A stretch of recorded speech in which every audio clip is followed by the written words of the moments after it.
Каждый из нас при покупке жилья хочет сэкономить. Это правильная, логичная мотивация. Сэкономленное значит заработанное. Правильно? Еврейская мудрость. Давай поговорим, как можно сэкономить на покупке недвижимости в Польше. На самом деле есть обязательные налоги, которые каждый из нас должен заплатить при покупке недвижимости в Польше, хочешь не хочешь. При этом есть определенные льготы, с помощью которых ты можешь сэкономить. Давай разберем подробнее, какие налоги обязательно нужно заплатить и как их не платить, условно. Первый обязательный налог. Этот налог называется ПЦЦ, расшифровывается как податок от чинності цивильноправных. При покупке автомобиля, при покупке недвижимости нужно его платить. А на первичке, при покупке квартиры на первичке налог составляет 0%. То есть сразу государство нас освобождает от этого, как будто бы, знаешь, продвигает эту идею с первички. А на вторичке это 2%. Рубрика «Вопросы». Если я покупаю вторую первичку, то есть я покупаю первичное жилье, но я покупаю вторую или третью квартиру, я плачу ПЦЦ?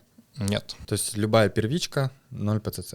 Есть нюанс, сразу про него скажу. Если ты покупаешь 6 и больше квартир в одном ЖК, или в одном подъезде, или на одном этаже, тогда ты будешь платить 6% налога по каждой следующей квартире. 6 квартир — это good problem to have, называется, да? Чтобы еще такое. Да, это вот как раз для инвестора, знаешь, придумали такую историю. Если это для личных нужд, и если тебе нужно там продать квартиру, перебраться в большую или дальше, неважно, поменять, как физлицу для жилищных нужд, тогда, конечно, такой налог платить не нужно. Класс. На вторичном рынке есть налог, который выносит 2%. Эти 2% тоже можно не платить. Сейчас расскажу как. Если это твоя первая недвижимость в жизни, тут важно не в Польше, а в жизни, тогда ты можешь не платить этот налог.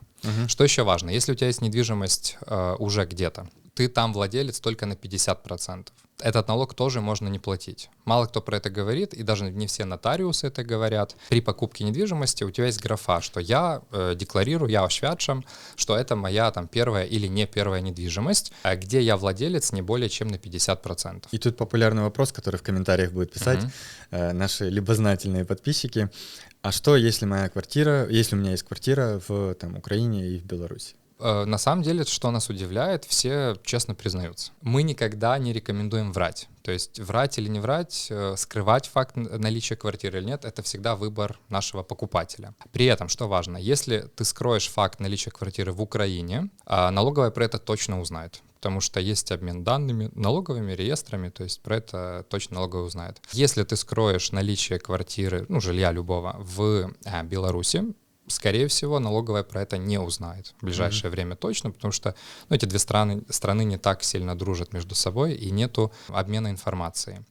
Обычно граждане Беларуси, наши клиенты, такой налог не платят. То есть они говорят, да, это моя первая. Потом в конце, если вдруг через 5-10 лет это выяснится, я думаю, что максимум на дурачка упасть, типа, я не знал, я думал, это в Польше первая должна быть, как-то так. Мы точно не рекомендуем так делать, это всегда на ответственность покупателя, конечно же. Вот как бы есть такой факт. И риск такой, что если государство узнает, что все-таки у тебя была квартира, да, а ты написал в извещении, что не было, то тебе придется заплатить этот налог 2%. И какой-то штраф. Тебя еще обилетят на штраф. Да, штраф — это всегда от 5000 злотых до 5 лет лишения свободы. То есть они такой люфт небольшой оставляют. Да, такое, типа, выбирай. Меню, знаешь, такое, штрафов. И всегда индивидуально.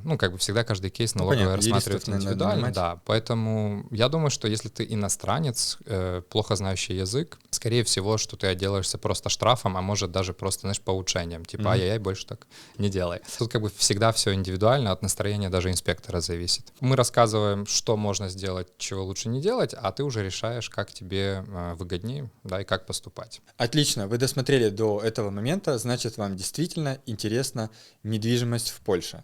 Поддержите нас, поставьте лайк этому видео, подпишитесь на наш канал и внизу под видео напишите комментарий. А если вам интересна профессиональная помощь в покупке, продаже или аренде недвижимости в Польше, вы можете обратиться к нам. Внизу под видео вы найдете все ссылки. И продолжаем смотреть выпуск. При покупке недвижимости есть и другие налоги, на них нету льготы. То есть в любом случае ты их должен заплатить. Это НДС, который включен, например, при покупке первички уже в цену. То есть ты его уже себе не вернешь как физлицо. Это налог потом на то, что у тебя уже есть недвижимость. Обычно это маленькие суммы, что-то типа 50-70 злотых в год, которые ты платишь. То есть это в целом такие вещи, которые надо заплатить и забыть. При этом, что важно, твою недвижимость ты будешь продавать. Да? И при продаже недвижимости мы знаем, что нужно заплатить 19% дохода, который ты получил от маржи, от прибыли, да? 19%, который нужно заплатить от твоей маржи, то есть твоей наценки, на сумму, за которую ты покупал недвижимость. Например, ты покупал недвижимость за 800 тысяч, продаешь ее за 1 миллион, и от 200 тысяч нужно заплатить 19% налога, то есть 38 тысяч злотых. Это, я так понимаю, ты часто считаешь, да, для клиентов, эти связки? Ну да, конечно.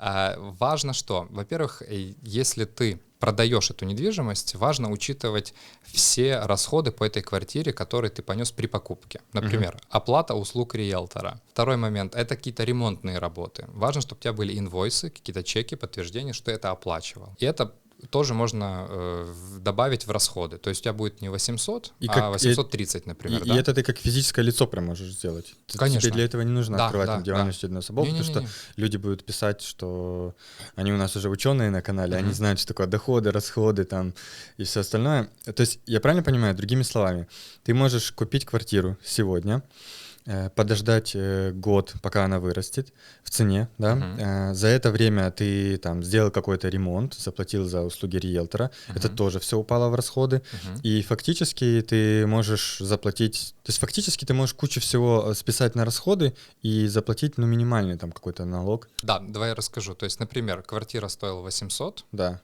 Какие-то дополнительные услуги и ремонт еще 50 тысяч. Да, 850. То есть наш расход 850. Да. И ты уже, продаешь за 1 миллион, и ты уже платишь налог 19% не от 800 тысяч, извини, не от 200 тысяч, а от 150. Да, именно так. Этот налог можно не платить, это 19%. Сейчас расскажу, как. Вот это поворот. Да. Если ты... Два способа есть, да?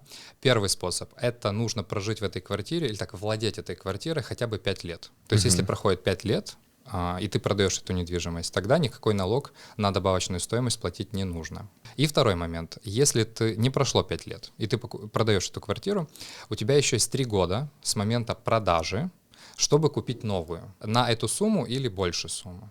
Если ты реинвестируешь эти деньги, и что важно, в любой точке Евросоюза, не просто в Польше, то тогда этот налог также платить не нужно. Или если ты его уже заплатил, ну, потому что у тебя 3 года на это есть, да? Если там прошло 2 года, ты что-то купил, ты можешь просить польский ужин скарбовый, чтобы тебе вернули эту сумму денег. Ага, и как это технически происходит? Вот произошла сделка купли-продажи, я продал свою недвижимость, я пока, 3 года еще не прошло, я пока не знаю, буду ли я там покупать новую или нет. Я должен как бы с горы заплатить. Да, при расчете ПИТа твоего годичного ты указываешь эту продажу, да, и с этого рассчитываешь налог. Да, и потом, если я заплатил его, да, как бы предоплатой, но если я там через год купил все-таки квартиру, то я попрошу просто возврат этого ПИТа уже там через 2 года, получается. Да, и тебе его вернут. То есть таким образом это и также и при этом это может быть квартира в Испании, там, во Франции, не обязательно в Польше. Да, все верно. Интересно, а как ты думаешь, почему они так делают? Почему государство, им уже ж невыгодно, можно было бы взять этот налог. Да? Зачем они это делают? Какая мотивация? Чтобы больше денег оставалось внутри экономики или... На самом деле в Польше народный спорт последние лет 20 — это флиповать на недвижке. То есть вообще всегда 60% всей недвижимости жилой покупалось инвесторами и флипперами. В каждой стране есть какие-то, знаешь, такие внутренние рычаги закручивания гаек для инвесторов и флипперов, для того, чтобы простой рядовой Ян Ковальский мог, работающий на нормальной работе за нормальную зарплату, имеющий 2 нормальных детей и нормальную жену, вот такой средний, знаешь, что он мог купить себе среднюю квартиру. Вот так. То есть поэтому сейчас в Испании говорится про 100% налог на приобретение недвижимости, потому что последние пару лет как раз инвестора скупают там всю Испанию, да, то есть южное, там, восточное побережье.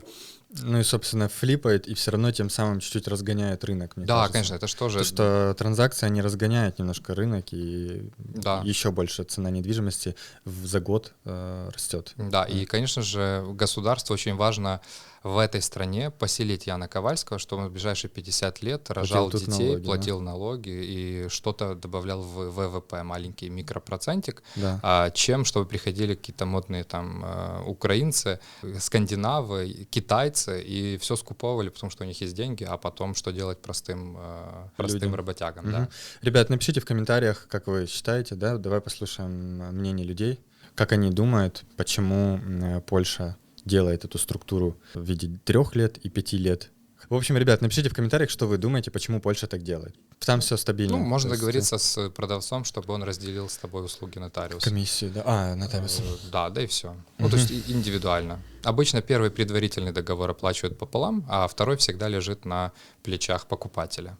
Там тоже можно договориться, но в целом ты не договоришься, ты просто скидку на 2000 больше попросишь злотых, да и все. Важный момент — это вопрос. Если я, например, продал квартиру, потом на протяжении 3 лет реинвестировал эти деньги, но не всю сумму, а меньше сумму. Ну да, наоборот, меньше. Да. То Не, есть, не ту же или больше, а меньше. да, нужно ли платить налог вот с той оставшейся? Да, нужно. Мы просто выведем на экран формулу, по которой это посчитать. Люди просто себе посчитают, в целом там не так много получается. То есть реинвестировать очень даже нужно, чтобы этот налог не платить. А можем еще обсудить кредитную историю, как она влияет ли как-то на налоги или нет? То есть, условно, влияет ли то, что ты продаешь квартиру дороже, но по которой у тебя был кредит, да, который ты платил ипотечный. Либо это не связанные вещи, и твои обязательства с банком — это твоя одна история, а с государством — Да, это проценты, которые ты уплачиваешь банку, это не твои расходы при приобретении недвижимости. То есть, смотри, важно, это расходы при приобретении недвижимости, ну, в том числе ремонтные работы, но расходы по эксплуатации, вот это уже другое. окей. То есть, я в эту квартиру покупаю туалетную бумагу, но не буду я себе кидать в кошты, да, потому что это чуть другое уже. Спасибо за просмотр этого видео. Верю, что это было для вас полезным, и если так, поддержите нас, поставьте лайк этому видео, подпишитесь на наш канал, и внизу под видео есть форма комментариев. Задавайте ваши вопросы, обсуждайте выпуск, и мы с удовольствием ответим на ваши вопросы.